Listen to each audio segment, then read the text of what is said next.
Bendiciones, familia del reino. Hoy es el día que ha hecho el Señor para alegrarnos, para darnos de su palabra, para ayudarnos en nuestro caminar. Y hoy el Padre nos quiere hablar dulcemente. Hoy el Padre nos quiere hablar de lo que hizo en los tiempos del profeta Samuel. Y se refiere a la escritura que está en el libro de Samuel, en el capítulo 6, versículo 3. Lo traigo como referencia porque aún los filisteos, los enemigos del pueblo de Dios, supieron que Dios había sido el causante de causarles tumores, de causarles enfermedades, de traer calamidad sobre el pueblo. Ellos habían atacado al pueblo de Dios y el pueblo de Dios, por su desobediencia, había perdido el arca. El arca fue robada de, del pueblo de Dios y cayó en manos de los filisteos. Pero desde el momento en que cayó en manos de los filisteos, ellos comenzaron a tener enfermedades y muchas situaciones en su territorio. Dice la palabra que la metieron donde estaba eh, su lugar, donde adoraban a sus falsos dioses, al dios Dagón. Y cuando metieron el arca en ese lugar, el dios Dagón amanecía en el suelo.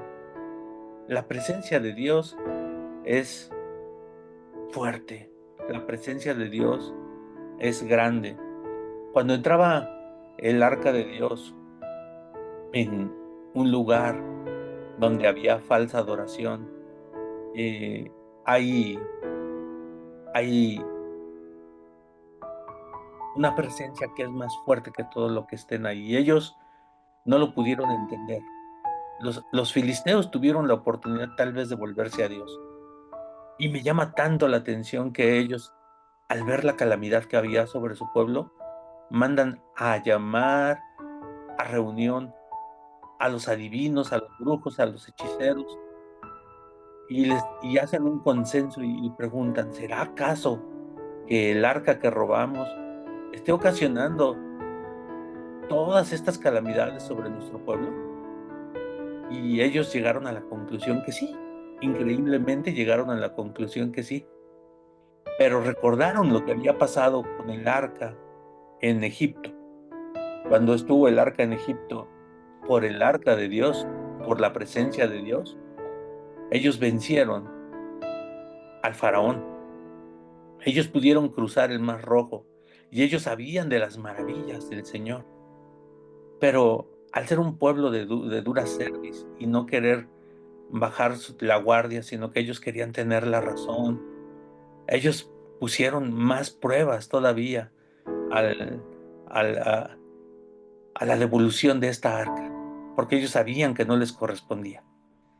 Y esto trae como revelación, como el pan que te entrega el Señor, que cuando tú tienes la presencia de Dios en tu vida, cuando el arca llegó a tu vida, el arca hoy la tenemos nosotros en nuestro corazón. Yeshua está tabernaculizado en nosotros. Nosotros caminamos en su presencia. Ellos, hay un arca que camina con nosotros. La presencia de Dios, el tabernáculo de Dios, es lo que representa el arca. Está contigo y camina a diario. Pero a unos les representa una dura carga y a otros les representa la bendición de caminar en la presencia de Dios, de caminar en su favor. Es por eso que hoy el Señor nos quiere hablar de esta manera. Al darse cuenta los brujos, los hechiceros y los filisteos, ellos les dicen, ellos saben y reconocen que durante 7 meses que estuvo el arca ahí en ese lugar donde ellos la robaron y la tenían resguardada, el arca les causó tumores y el arca les causó que tuvieran una plaga de ratas. Y los brujos llegaron a la conclusión que si van a enviar el arca de Dios nuevamente a Israel, no se la envíen vacía, sino que la devolverán con una ofrenda por la culpa, sin ser sacerdotes. Ellos eran brujos. Y entonces serán sanados y se les hará saber que su mano no se apartó de ustedes. Bueno, esa conclusión a mí me vuela la cabeza. O sea, toda esta gente llegó a la conclusión de que iba a sanar el pueblo de los filisteos y que esa arca no les correspondía. El arca únicamente le corresponde al pueblo. Tú te encontraste con Dios de una manera muy especial. No lo escogiste tú. Dios te escogió a ti. Dios tiene un plan contigo. Dios puso ese tabernáculo en ti. Hoy en día tú puedes caminar con ese tabernáculo, con esa presencia. Hoy en día, si tú clamas a Dios, Él te puede sanar de todo lo que tengas. Él te puede ayudar en todo lo que tengas, en toda pelea. Porque al tener el arca, el pueblo de Dios vencía a todos sus enemigos. Sigue diciendo la escritura en Primera de Samuel, que el profeta Samuel, al devolver el arca, cuando ya el arca estaba con ellos, que el pueblo filisteo la regresa con, con 2 toros que no habían sido montados, con 2 vacas que no habían sido montados, eh, la devuelven y le construyen una carreta nueva. Y dentro de esa carreta le dan un regalo, el oro que te menciono. Les dicen los brujos, los sacerdotes de Baal, los sacerdotes que están de los filisteos, los que tenían como adivinos, devuelvan esas figuras, esos ratones, y revuelvan los tumores. Y los tumores también eran las 5 ciudades a las que se las devolvían. Era Asdod, eran esas ciudades por las que sucedió todo esto. Y esas ciudades, eh, y el Señor los va a sanar. Es impresionante cómo Dios, aún a ellos se les mostró, a los filisteos se les mostró, y yo creo que siempre se les ha mostrado, pero ellos no han querido entender que únicamente hay un Dios todopoderoso. Aún ponen una prueba más porque no la quieren devolver así. Dicen, vamos a poner las vacas y si éstas se regresan a ese lugar, sabremos que esto fue causado por Dios, se regresan con los filisteos. Pero si se van hacia otro lugar, entonces sabremos que esto no vino de parte del Señor. Y las vacas se regresan precisamente al pueblo de Dios. Siguen el camino y dice que van mugiendo por todo el camino. Entonces, Dios les da una prueba de que Él es un Dios viviente, de que Él habla directamente a sus hijos. Y Dios tiene un propósito precisamente con sus hijos. Dios no va a funcionar con aquellos que tienen un propósito erróneo. Dios va a funcionar únicamente con los que aman al Señor, con los que le sirven. El arca de Dios regresó al pueblo de Dios porque había un propósito, que el pueblo de Dios conociera al Señor. Toda la historia de Samuel se desarrolla en, en victorias, cuando el profeta Samuel levanta un altar.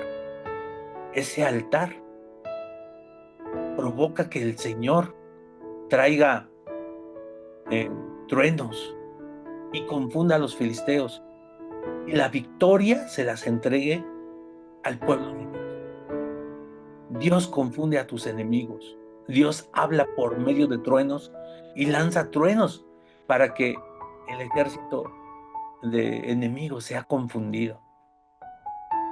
Y luego levanta un altar cuando dice el Señor, hasta aquí hemos logrado la victoria, en una piedra que le llama Ebenezer, que esa piedra es hasta aquí nos ayudó el Señor, hasta aquí, porque el profeta Samuel seguramente reconocía, pues, de la dureza del pueblo de Dios, y que ellos ya no iban a querer a un profeta como rey, como el que los dirigía, porque Samuel ocupó el lugar de preeminencia, ocupó el lugar de gobierno, dirigiendo al pueblo de Dios.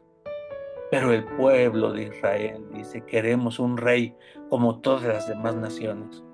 Y el Señor les dice: "Dales a ese rey".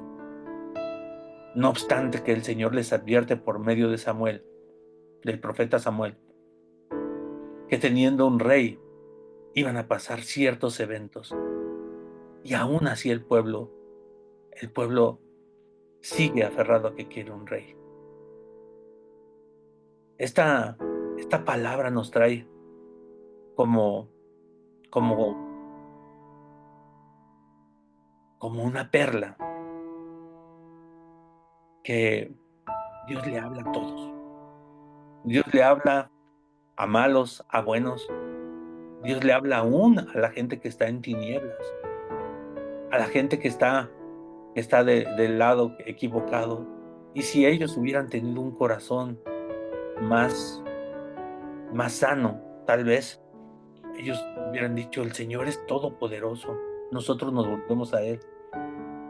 Pero a veces la gente tiene un destino, pero nuestro destino hoy es seguir y tener la plena sensatez, la plena confianza de que el Señor vive en cada uno de nosotros y que el Señor pelea por nosotros, que el Señor puede sanarnos de todas nuestras enfermedades, de que el Señor puede quitar toda plaga de tu territorio, así como sanó el territorio de Israel, todos los territorios ocupados por los filisteos, porque las plagas se fueron y los tumores también se fueron. Los tumores y las plagas huyeron, porque, eh, las ratas fueron una plaga que trajo una calamidad grande sobre los filisteos. Pero al reconocer que Dios es Dios de Israel y darle la gloria y regresar el arca, ellos pudieron ver sana ellos pudieron sanar de los tumores y pudieron quitar esa plaga de ratas. Así es que el poder de Dios es inmenso, el poder de Dios es es grande, y sabemos que estos no son accidentes. Sabemos que Dios está en toda situación, que Dios tiene planes muy grandes para cada uno de nosotros. Y bueno, vamos a orar para que ah, todos aquellos que estén en confusión, todos aquellos que estén por dioses falsos, todos aquellos que estén desubicados, sepan que hay un Dios poderoso, hay un Dios de Israel que pelea por nosotros y que Él, si nosotros nos volvemos a Él puede cambiar nuestro destino, puede cambiar nuestro camino, Él nos puede hacer que nuestra vida tenga un sentido. En el nombre poderoso de Yeshua, Padre, hoy te pedimos por todo este pueblo, por el ministerio del reino de Yeshua y por todo aquel que vea esta palabra, Padre, que, que tú quitas, Padre, toda culpa de tu pueblo, que tú traes sanidad aún sobre aquellos que han estado con falsos dioses, Padre, y ellos se vuelven de todo su corazón hacia ti, que tú, Padre, eres poderoso. Dice tu palabra, Padre, que te probemos. todo aquel que ha andado en falsas filosofías, todo aquel que ha estado en situaciones, Padre, donde no camina contigo. Si te está probando, Padre, muéstrale tu gloria, que se vuelva de todos tus caminos, que Él camine en tu presencia, que Él ande en tu palabra, que Él ande en tus preceptos, que anden en santidad, Padre, que reconozcamos que tú eres nuestro Rey y que hoy, por medio de Yeshua HaMashiach, Padre, tú has hecho un tabernáculo dentro de nosotros, que tu presencia va en nuestro caminar, nuestro vivir. Hoy te reconocemos como nuestro Rey, como nuestro sacerdote. Y hoy levantamos un altar, Padre. Que nuestro cuerpo sea un altar viviente para ti. Que nosotros reconozcamos tu grandeza, Padre. Ya que tú hablas por medio de truenos. Y que los truenos, Padre, que los truenos sea tu palabra en contra de nuestros enemigos, Padre. De todo lo que nos acecha, de todo lo que nos asedia en este tiempo, Padre, donde estamos viviendo hoy. Que tú vayas delante de nosotros y pelees por nosotros. En el nombre poderoso de Jesús. Amén y amén. Bendiciones, familia.